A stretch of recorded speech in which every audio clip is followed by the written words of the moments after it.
आज जो case study हम आपको दिखाने वाले हैं उसे देखकर भी शायद आपको इस पर यकीन नहीं आएगा। 34,000 फीट की ऊंचाई पर उड़ते हुए प्लेन में ऐसा क्या हुआ कि अचानक बिना किसी आवाज और हिलेडुले सभी पैसेंजर्स और पायलट लाश में बदल गए।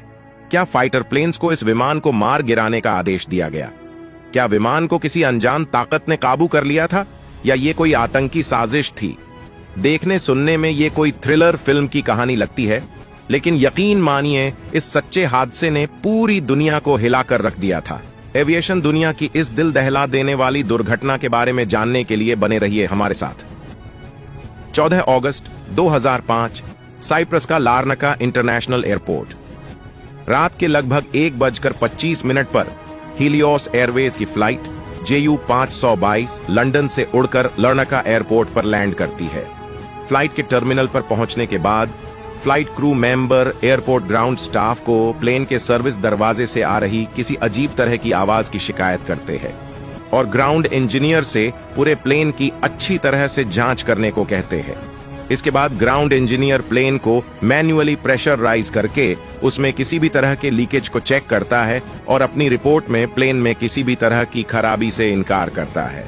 ओलंपिया के नाम से रजिस्टर्ड लगभग 7 साल पुराना बोइंग 737 का ये प्लेन 16 अप्रैल 2004 में हीलियस एयरवेज में शामिल किया गया था। ये सभी जांच पूरी होने के बाद ये प्लेन अपनी अगली उड़ान की तैयारी शुरू करता है।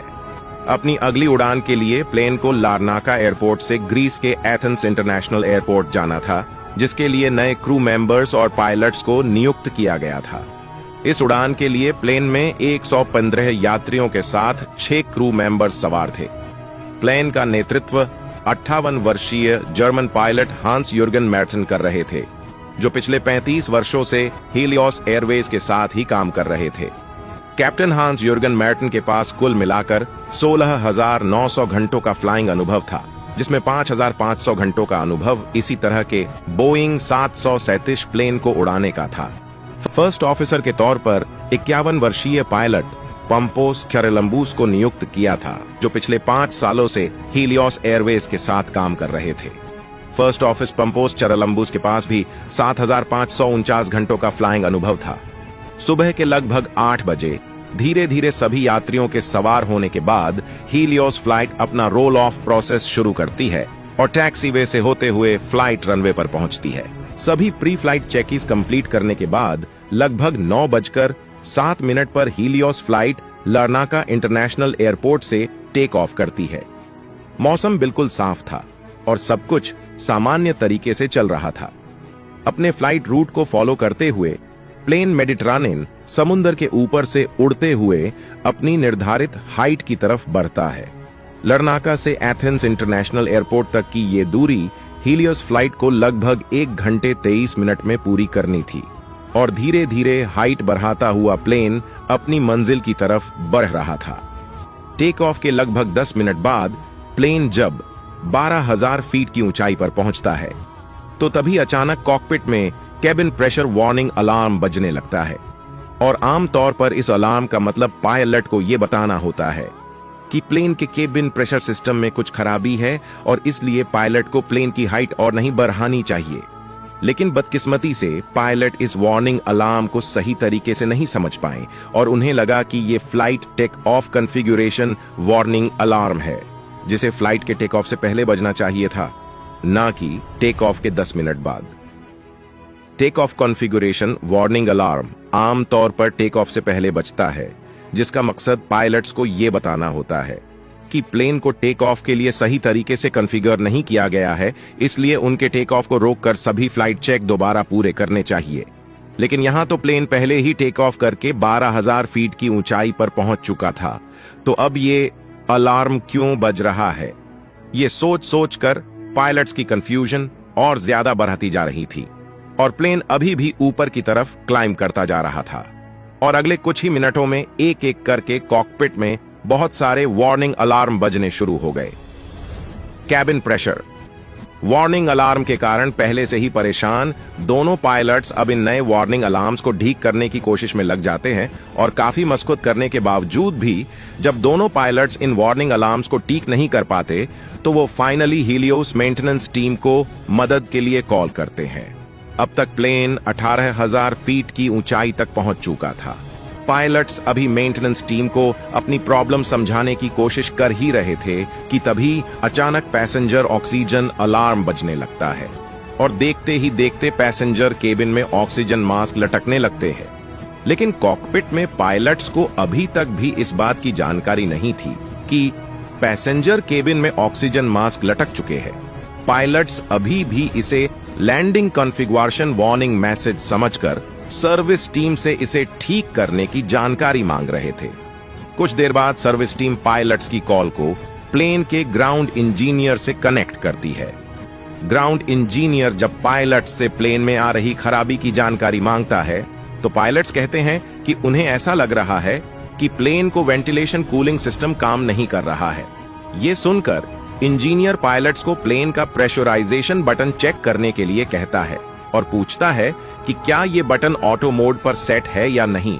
लेकिन कॉकपिट में बज रहे अलग अलग वार्निंग मैसेज से परेशान पायलट्स सर्विस इंजीनियर के इस सवाल को अनसुना कर देते हैं और दोबारा उसे वेंटिलेशन कूलिंग सिस्टम को ठीक करने की जानकारी मांगते हैं। और इसके बाद अचानक पायलट्स और सर्विस इंजीनियर की बातचीत बंद हो जाती है। ग्राउंड सर्विस टीम और एटीसी बार बार पायलट्स से कांटेक्ट करने की कोशिश करते हैं लेकिन पायलट्स की तरफ से कोई जवाब नहीं आता। अपने निर्धारित रूट प्लान के अनुसार प्लेन अभी भी अपनी हाइट बढ़ाता जा रहा था और 34,000 फीट की ऊंचाई पर पहुंचकर प्लेन अभी भी अपनी मंजिल की तरफ बढ़ रहा था। सुबह के 9:30 पर एटीसी फिर से पायलट्स को कांटेक्ट करने की कोशिश करता है लेकिन अभी भी कोई जवाब नहीं आता। 9:37 पर प्लेन साइप्रस के एयरस्पेस से निकलकर एथेंस के एयरस्पेस में दाखिल होता है। आमतौर पर प्लेन जब एक एयरस्पेस से दूसरे एयरस्पेस में जाता है तो पायलट्स नए एयरस्पेस के एटीसी टावर को कांटेक्ट करके इसकी जानकारी देते हैं लेकिन इस प्लेन के पायलट्स ने एटीसी से किसी तरह का कोई कांटेक्ट नहीं किया। बिना कोई कांटेक्ट किए अपने निर्धारित रूट को फॉलो करते हुए प्लेन अभी भी 34,000 फीट की ऊंचाई पर उड़ता जा रहा था। 10:12 से 10:50 के बीच में 19 बार प्लेन से कांटेक्ट करने की कोशिश की गई लेकिन दुर्भाग्य से किसी भी बार पायलट्स की तरफ से कोई जवाब नहीं आया। 10:40 पर 35,000 फीट की ऊंचाई पर उड़ता हुआ प्लेन एथेंस एयरपोर्ट द्वारा निर्धारित होल्डिंग पैटर्न को फॉलो करता हुआ उसके चक्कर लगाने लगता है। बार बार कोशिश के बावजूद भी जब प्लेन के पायलट से कोई कांटेक्ट नहीं होता तो पास के ही हेलेनिक एयरफोर्स स्टेशन से 2 F-16 लड़ाकू जहाजों को हीलियोस प्लेन के पास जाकर उसे चेक करने के लिए भेजा जाता है। लगभग 11:24 पर दोनों फाइटर प्लेन हीलियोस फ्लाइट के पास पहुंच जाते हैं जिसके बाद एक फाइटर प्लेन हीलियोस फ्लाइट के पीछे पीछे उड़ने लगता है जबकि दूसरा फाइटर प्लेन उसके साथ उड़कर प्लेन में झांकने की कोशिश करता है। प्लेन में झांकने पर फाइटर पायलट देखता है कि फर्स्ट ऑफिसर अपनी सीट पर बेसूध पड़ा हुआ है और कैप्टन की सीट खाली पड़ी हुई है। फाइटर पायलट तब थोड़ा और नजदीक आकर पैसेंजर केबिन की खिड़की में देखने की कोशिश करता है। वो देखता है कि सभी पैसेंजर अपनी सीट पर तो है लेकिन किसी भी पैसेंजर में कोई हलचल नहीं हो रही है। पैसेंजर केबिन में ऑक्सीजन मास्क भी लटक रहे थे लेकिन किसी भी पैसेंजर ने ऑक्सीजन मास्क नहीं पहने थे।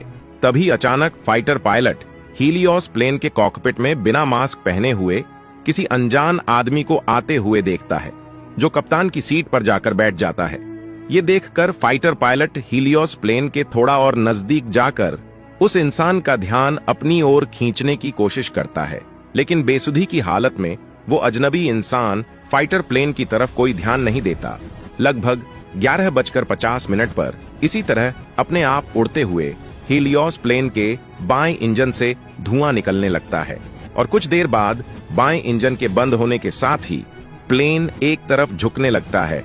लगभग 11:54 पर फ्लाइट के कॉकपिट वॉइस रिकॉर्डर में 2 बार मे डे मैसेज रिकॉर्ड होते हैं और लगभग 12 बजे जब प्लेन 7100 फीट की ऊंचाई पर उड़ रहा था तो तभी बाएं इंजन के साथ साथ दायां इंजन भी फ्यूल खत्म होने के कारण बंद हो जाता है। दोनों इंजन के बंद होते ही प्लेन तेजी से नीचे आने लगता है और 12:04 पर एथेंस एयरपोर्ट से लगभग 40 किलोमीटर दूर ग्रामटिको के नजदीक पहाड़ियों में क्रैश हो जाता है। दुर्भाग्य से प्लेन में सवार सभी लोगों की इस हादसे में मौत हो जाती है। ग्रीस के इतिहास में यह सबसे बड़ी और दर्दनाक हवाई दुर्घटना थी और तुरंत ही इसकी जांच शुरू कर दी गई।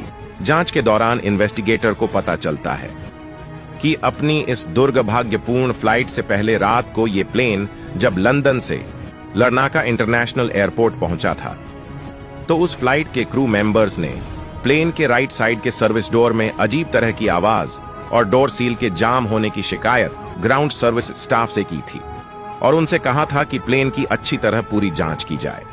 इस शिकायत के मद्देनजर ग्राउंड इंजीनियर प्लेन को मैन्युअली प्रेशराइज करके किसी भी संभावित लीक की जांच करता है। ये जांच करने के लिए इंजीनियर प्लेन के प्रेशराइजेशन बटन को ऑन ऑटो मोड से मैनुअल मोड में सेट करता है और प्लेन के एपीयू पावर की मदद से प्लेन में हवा का दबाव बनाता है ताकि किसी भी तरह की लीकेज का पता लगाया जा सके। प्रेशराइजेशन जांच पूरी होने के बाद प्लेन के प्रेशराइजेशन बटन को दोबारा मैनुअल मोड से हटाकर ऑटो मोड में सेट करना होता है, लेकिन दुर्भाग्य से इंजीनियर प्रेशराइजेशन बटन को ऑटो मोड में सेट करना भूल जाता है। आमतौर पर इसी ऑटो मोड के कारण कोई भी प्लेन जब ऊंचाई पर जाता है और केबिन में हवा का दबाव कम हो जाता है, तो ये बटन ऑटोमेटिक तरीके से प्लेन के केबिन में हवा का दबाव बनाए रखता है ताकि प्लेन में सवार सभी पैसेंजर्स और क्रू मेंबर्स आराम से सांस ले सके। और अगर किसी कारण से ये बटन मैनुअल मोड पर सेट होता है, तो ये पायलट्स की जिम्मेदारी होती है कि प्लेन में हवा का दबाव मैनुअल तरीके से बनाए रखे। स्टैंडर्ड प्रोसेस के अनुसार किसी भी फ्लाइट से पहले पायलट्स 3 अलग अलग चेकिंग चरणों के दौरान इस बटन को चेक करते हैं: pre flight checks, after start check और आफ्टर टेक ऑफ चेक। लेकिन दुर्भाग्य से हीलियोस फ्लाइट के पायलट्स ने भी इन तीनों चरणों की जांच के दौरान प्रेशराइजेशन बटन को चेक नहीं किया और ये बटन मैनुअल मोड में ही रह गया। इसलिए टेक ऑफ के बाद जैसे जैसे हीलियोस फ्लाइट ऊंचाई पर जाती गई, प्लेन के केबिन में हवा का दबाव कम होता चला गया। प्लेन में हवा का दबाव कम होते ही प्लेन के कंप्यूटर ने कॉकपिट में कैबिन प्रेशर वार्निंग मैसेज देना शुरू कर दिया था, लेकिन दुर्भाग्य से यहां भी पायलट्स इस वार्निंग मैसेज को अच्छी तरह नहीं समझ पाए और उन्हें लगा कि ये टेक ऑफ कॉन्फ़िगरेशन एरर का वार्निंग मैसेज है। कैबिन प्रेशर वार्निंग मैसेज और take off configuration warning message एक जैसे ही सुनाई देते हैं और शायद इसीलिए पायलट्स कंफ्यूज हो गए और अब जैसे जैसे प्लेन ऊपर जाता जा रहा था, बिना किसी की भी जानकारी के प्लेन में हवा का दबाव कम होता जा रहा था और जब प्लेन में हवा का दबाव खतरे के निशान को पार कर गया, तो पैसेंजर केबिन में ऑटोमेटिक तरीके से ऑक्सीजन मास्क लटकने लगे, जिसके कारण कॉकपिट में भी मास्टर वार्निंग अलार्म बजने लगा।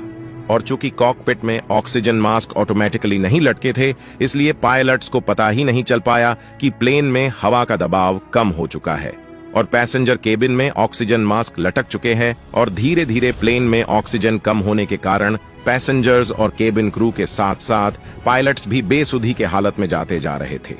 ऐसे हालत में जब ऑक्सीजन धीरे धीरे कम होती है, तो शरीर को पता ही नहीं चलता कि कब दिमाग सुन्न हो जाता है और इंसान बेसूध होकर मौत के मुंह में समा जाता है। इसी कारण से जब ग्राउंड इंजीनियर रेडियो पर पायलट से प्रेशराइजेशन बटन को चेक करने के लिए कहता है, तो बेसुधी के कारण पायलट उसे समझ नहीं पाते और धीरे धीरे फर्स्ट ऑफिसर अपनी सीट पर ही बेहोश हो जाता है। उस वक्त कप्तान कॉकपिट की पिछली तरफ इलेक्ट्रिक सर्किट को चेक करने की कोशिश कर रहा था, इसलिए वो वहीं बेहोश हो जाता है।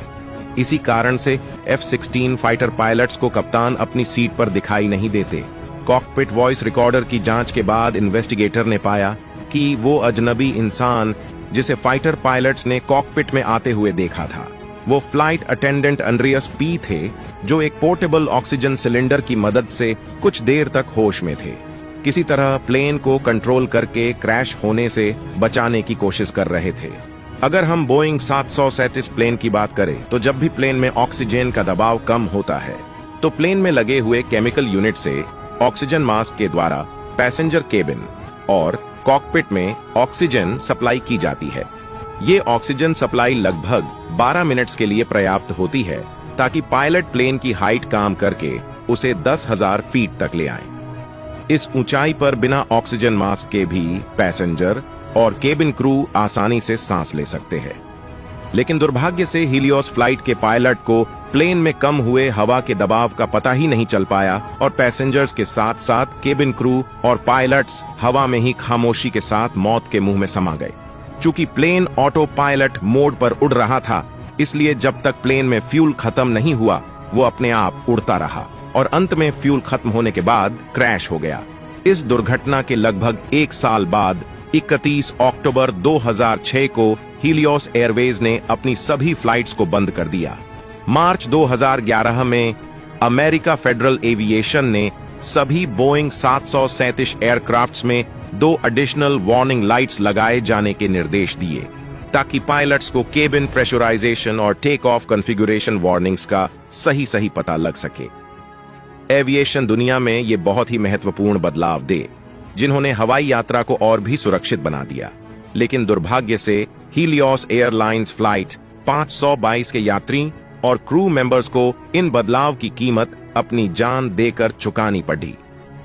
अगर आपको यह जानकारी पसंद आई हो तो प्लीज इसे दूसरे सोशल मीडिया नेटवर्क पर शेयर जरूर करें।